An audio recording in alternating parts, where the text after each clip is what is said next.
Setelah 15 menit, dia tiba di kafe yang menjadi lokasi pertemuannya dengan Gavin.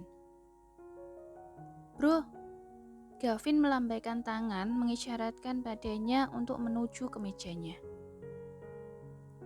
Ini Dewi, dia adalah sahabat dari Nanda. Dia memperkenalkan keduanya. Setelah duduk, Ivan bertanya padanya. Apa alasanmu ingin bertemu denganku? Gadis bernama Dewi tersebut menarik nafasnya dalam-dalam sebelum berkata. Itu terjadi ketika Nanda dipaksa menikah dengan Ray. Ray, ayahnya, dan menikahinya. Menurut desas-desus, setiap wanita yang tidur dengannya akan dibuang setelah itu. Dia berpikir suaminya akan melakukan hal yang sama dengannya. Jadi dia menunggunya untuk tidur dengannya. Tapi sayang, dia tidak pernah menyentuhnya sama sekali. Pria itu sibuk dengan bisnisnya. Sampai tiba suatu hari, dia melihat Ken di kafe. Dia mengira itu adalah suaminya, jadi dia membiusnya malam itu. Dan mereka... Keesokan harinya ketika dia bangun, dia mendapat telepon dari suaminya. Dan Ken masih di sampingnya. Saat itulah Nanda baru tahu kalau dia tidur dengan pria yang berbeda. Dia segera meninggalkan hotel dan kembali ke rumah suaminya. Bahkan ketika dia dinyatakan hamil pun, Ray tidak tahu. Sampai salah satu musuhnya mendapatkan video dari malam itu dan mengirimkan padanya. Dengan bantuan tangan kanannya, Nanda berhasil melarikan diri dan pergi menemui Ken. Dia menceritakan keseluruhan cerita. Ken setuju untuk membantunya dan anak yang dikandungnya. Dia memberinya tempat berlindung sampai tiba di hari persalinan, dan akulah yang membantunya. Hari ketika dia pulang ke Indonesia, dia membuat surat wasiat, dan sepertinya dia sudah memprediksi kematiannya. Dia menyuruhku untuk memberikan surat tersebut kepada Rosa. Tapi ada begitu banyak yang bernama Rosa di muka bumi ini. Aku tidak tahu bila yang dia maksud adalah Lady Rosalind. Kedua pria itu terdiam. Mereka mencoba mencerna setiap kata yang dikatakannya. Jadi, surat wasiat yang dia tinggalkan untuknya, tanya Gavin. Mengadu-adu tasnya, Dewi mengeluarkan surat tersebut dan menyerahkannya pada Gavin. Terima kasih atas informasi Anda, Nona, kata Ivan. Simpan surat itu, Vin. Aku harus pergi sekarang. Ia berdiri dan meninggalkan keduanya. Menyalakan sepeda motornya, ia menghubungi Vicky melalui earphone Bluetooth. Aku butuh lokasinya sekarang. Baik, Cap. Dan ping, dia mendapat pemberitahuan darinya. Terkirim. Sekarang kamu bisa pergi dan menghabisinya. Terima kasih, bro. Dia mengakhiri panggilan dan menuju ke lokasi. Pagi-pagi sekali, Ray pergi ke ruang kerjanya ketika Max mengiriminya email tentang detail pacar Rosa. Dia mengernyitkan alis saat melihat pria dengan setelan jas pernikahan. Adalah seseorang yang tidak asing baginya.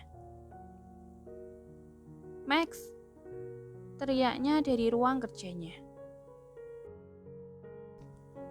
Mendengar panggilan dari tuan mudanya, dia segera melangkah masuk ke dalam. Ya, bawa mereka ke ruang bawah tanah. Mereka harus dibuang sekarang juga. Sekarang, tapi lakukan saja apa yang kukatakan.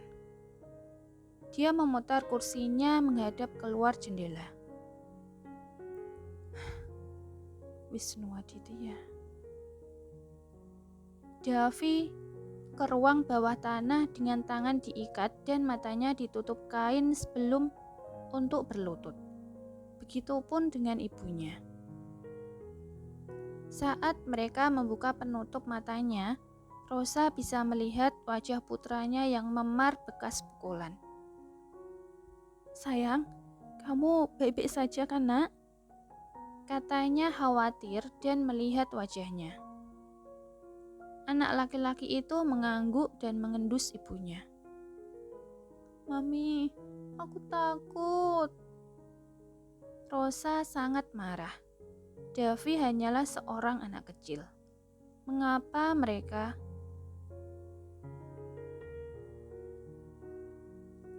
Dia hanya seorang anak kecil.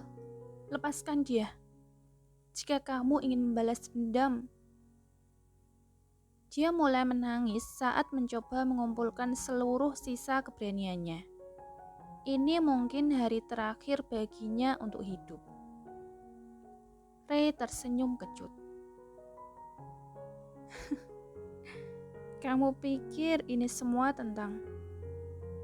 "Anda salah, Nona."